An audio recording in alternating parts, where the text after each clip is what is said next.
de dirección Macbeth, la versión que hice de la obra de William Shakespeare.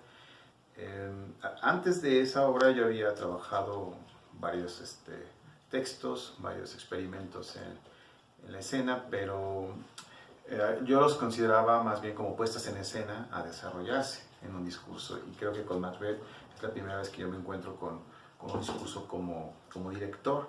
En la exploración fue un proceso que hice con el colectivo, que en ese momento pues eran egresados de la Facultad de Teatro, y siento que a partir de ello empezó el estilo o la metodología o mi visión del teatro que me ha acompañado durante todas estas décadas, ¿no?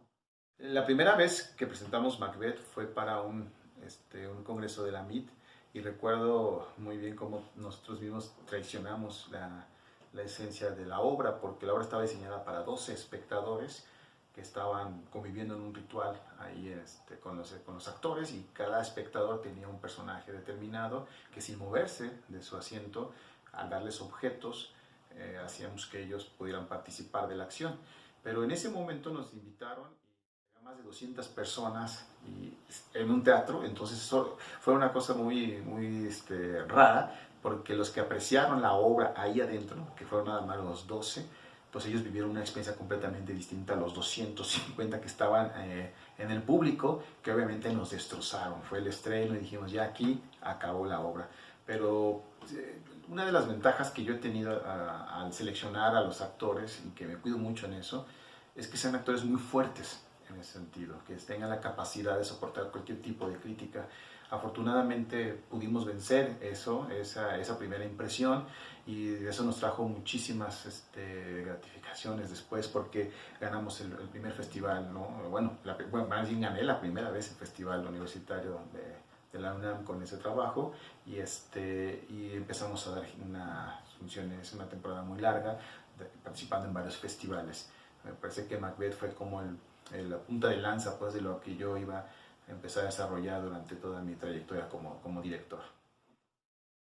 Recuerdo muy bien que cuando ganamos el festival de la UNAM nos preguntaron qué grupo éramos, porque le iban a hacer una placa, ¿no? Y entonces nos dijeron, no tenemos un nombre de grupo, somos un laboratorio escénico. Y ahí nos ponen el nombre, Laboratorio Escénico. Un nombre muy poco original, pero con esa propuesta nosotros empezamos a hacer varios proyectos. De ahí vino el Jardín de las Delicias, el Círculo de Tiza, un tranvía llamado Deseo, y El Rey se muere, que aquí también tenemos la placa hasta este lado, ¿no? La placa del Rey se muere, que también volvimos a ganar este premio de la UNAM. Para el 2002 empiezo a dar clases en la Facultad de Teatro, en donde yo estudié, y creo que ahí empieza un nuevo ciclo en mi vida, donde yo me empiezo a separar de la idea de lo que hemos concebido en esos 5 años como laboratorio escénico. Entro a la Facultad de Teatro, trato de aplicar todo lo que yo había experimentado con el grupo de laboratorio escénico, y mi primer montaje fue el Cerco de Numancia, que también aquí está una placa, y también volvimos a ganar el premio de la UNAM.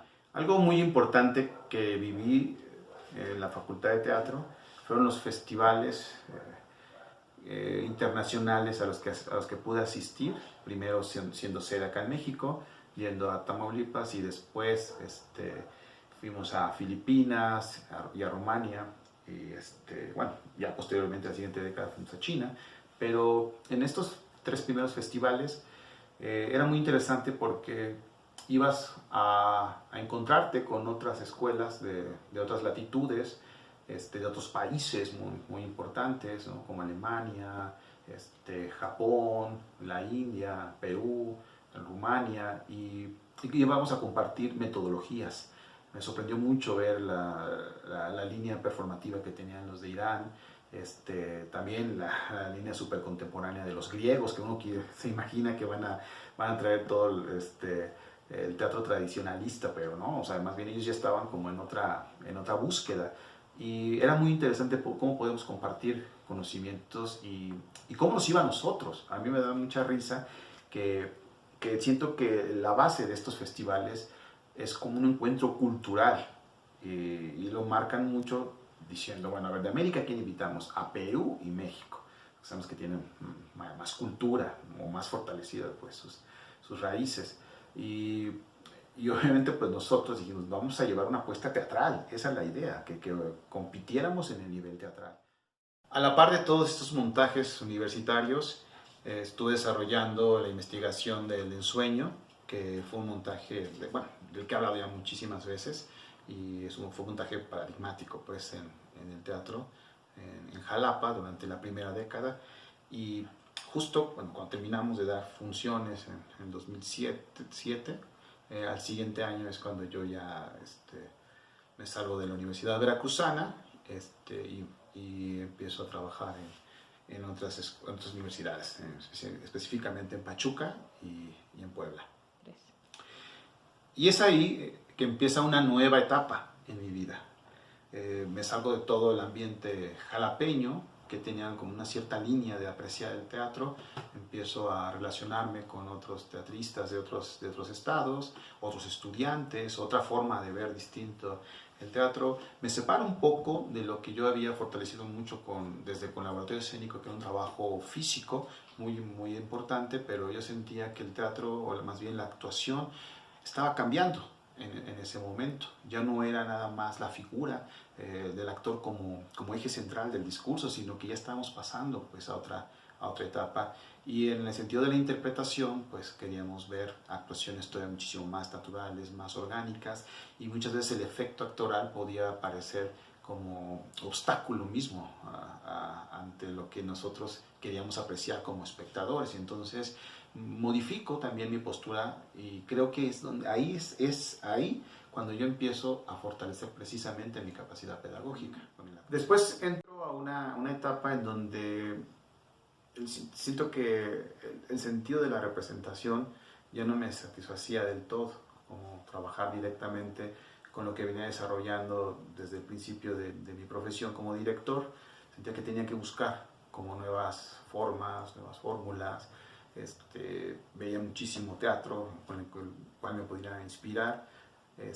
Había perdido mucho como este gusto pues, de ver la escena representada, tal así como lo había visualizado, ¿no? Había muchos cambios en las propuestas estéticas, pero aún probando no sentía como que pudiera enfocarme en algo, ¿no? Y hasta que por ahí tocamos el texto de Ángel Hernández, Padre Fragmentado, y yo siento que en ese momento hay un cambio para mí dentro de la dirección, como que vuelvo a retomar ese sentido que yo sentía que había perdido, pues, porque era simplemente trabajar o montar obras, y aquí era ya una exploración que rompía otra vez con lo que institucionalmente establece ciertos lineamientos para que todos vayan como en el mismo camino.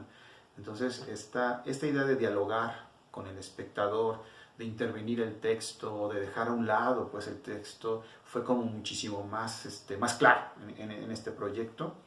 Y de ahí en adelante siento que el teatro ya no se podía tocar de la misma manera. Entonces, es así que dejo a un lado pues, mi búsqueda personal como director y empiezo a involucrarme en proyectos en donde sí es de mi interés, sí son de incluso un estilo que he tratado de no imponer, sino al menos desarrollar a partir de la búsqueda personal. Dos proyectos que me parecen muy interesantes, que es Colisiones e Impromptu, en donde están muy pensados en el tipo de gente que lo va a ver, pensando incluso en la cuestión teatral, ¿no? O sea, cómo está la tendencia teatral en ese momento y tratar de insertar precisamente estas propuestas estéticas. Pero en Impromptu es un poco el sarcasmo de burlarnos de los críticos y aprovechar el texto de Ionesco para poder confrontar al sistema. Y creo que eso es un momento también muy importante dentro de mi carrera como director. Y afortunadamente llegó la pandemia. ¿Y por qué digo afortunadamente? Porque a pesar de que me echó a perder 3 proyectos, uno muy bueno, que era Timbuktu, que ya teníamos una temporada en la Ciudad de México con actores profesionales que viven en la capital del país. Un proyecto muy ambicioso, pero pues con el COVID se nos fue esa temporada y un par de proyectos que habían surgido a partir de ahí, ¿no? para estrenar a mediados de este año. Pero bueno, y digo afortunadamente, no por esto que sucedió, que eso sí fue trágico, pero empecé a trabajar sobre el campo virtual, pues, ¿no? Un terreno que para mí era sumamente desconocido. Y yo había estrenado una obra que se llama La Pasión de Osiris en versión presencial, pero ante la situación del confinamiento, pues tuvimos que adaptar la propuesta. Y no sabíamos hasta dónde iba a llegar, simplemente pensábamos terminar las 12 funciones, que es el compromiso para ellas, y el impacto que tuvo a nivel nacional, eso me abrió muchísimas puertas, ¿no? Y llevo varios meses, como lo he dicho en otras entrevistas, viviendo un sueño, el sueño de Segismundo que no quiero que se detenga, porque a partir de esto que yo encontré con el teatro por internet, es que me he podido vincular con diferentes estados, en diferentes países, en diferentes propuestas. Ya ahorita ya estoy en el 5.º proyecto a desarrollar en este tiempo.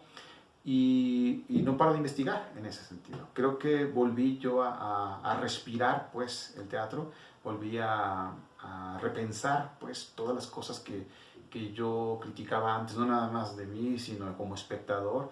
Me llevó a repensar el teatro de una manera completamente distinta. Yo sentía que necesitamos los teatreros respirar. Muchas veces me han preguntado sobre cuáles son las obras más significativas para mí, y yo sé que es un poco trillado, o se puede hasta forzar a la respuesta de decir que todas significan algo, y es una realidad, pues. Yo escojo algunas que pueden ser significativas porque fueron importantes para los espectadores, ¿no? Por ellos que dicen, me gustó mucho esta obra, me gustó mucho aquella. Pero hay obras que están ahí y que fueron con la misma entrega, la misma pasión con todas. Entonces, para mí sí es muy complicado elegir una, dos, cinco, o sea, es muy difícil. Todas tuvieron una gran importancia. Y yo creo que todavía siguen por venir las demás obras, que vamos a seguir haciendo, seguir trabajando, cuál es el teatro por venir. No sabemos incluso qué va a pasar después del aislamiento, cuando regresemos a las salas. Yo lo único que espero es que esto que se ha investigado en el teatro virtual no desaparezca, que más bien llegue a sumar precisamente. Y bueno, eso es lo que quería decir. Gracias.